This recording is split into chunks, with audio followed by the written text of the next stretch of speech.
Bonjour à tous et bienvenue dans Resolve 101 Rapido. Aujourd'hui, très rapidement, une toute nouvelle fonction de Resolve 20.3. Resolve 20.3, sorti tout récemment, apporte une nouveauté dans la timeline. Lorsqu'on est ici au niveau de sa tête de lecture et qu'on vient ici dans le menu, dans Edit, Insert Gap, insérer un pont, un gap, un trou, un vide, vous l'appelez comme vous voulez, et qu'on clique dessus, Resolve insère un vide, un gap entre deux clips. Il casse le clip en fait, il le coupe et il insère un gap.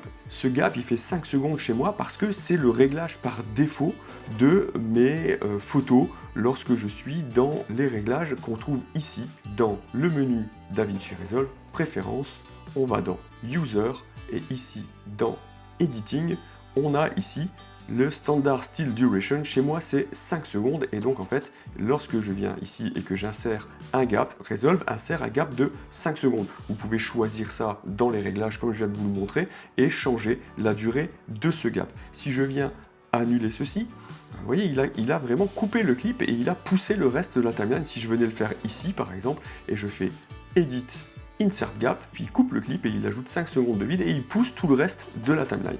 Moi, j'ai assigné un raccourci clavier à ce Insert Gap en venant toujours ici dans DaVinci Resolve, les customisations du clavier, et ici, en fait, en venant chercher Gap. Alors, en anglais, il va falloir trouver comment ça s'appelle chez vous.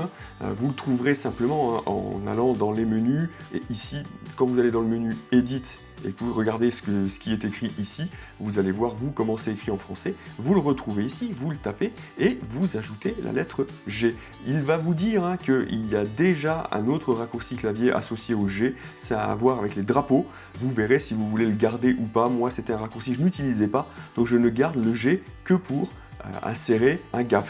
Et une fois que vous avez fait ça, vous sauvegardez, et lorsque c'est fait, et bien en fait, voilà, en tapant simplement sur la lettre G, Resolve coupe le clip et insère un gap de 5 secondes. Mais il y a mieux, et on terminera là-dessus, à l'endroit où vous mettez votre tête de lecture, en appuyant simplement sur plus sur votre clavier numérique, vous allez voir que ici, là, dans le timer ici du viewer, vous allez avoir un petit plus qui va s'afficher. Donc on fait plus. Là-bas, il a mis le petit plus là en haut, et en fait, on va lui indiquer la durée du gap qu'on veut insérer. Et donc, en fait, si je dis 2 secondes, par exemple, je fais 2,00, et j'appuie sur le raccourci que j'ai prévu dans mes raccourcis clavier, donc le G en l'occurrence ici, et Resolve coupe le clip et insère un gap de 2 secondes. Voilà, c'était Resolve 101 Rapido. Montez bien, amusez-vous bien, résolvez bien, et à très vite.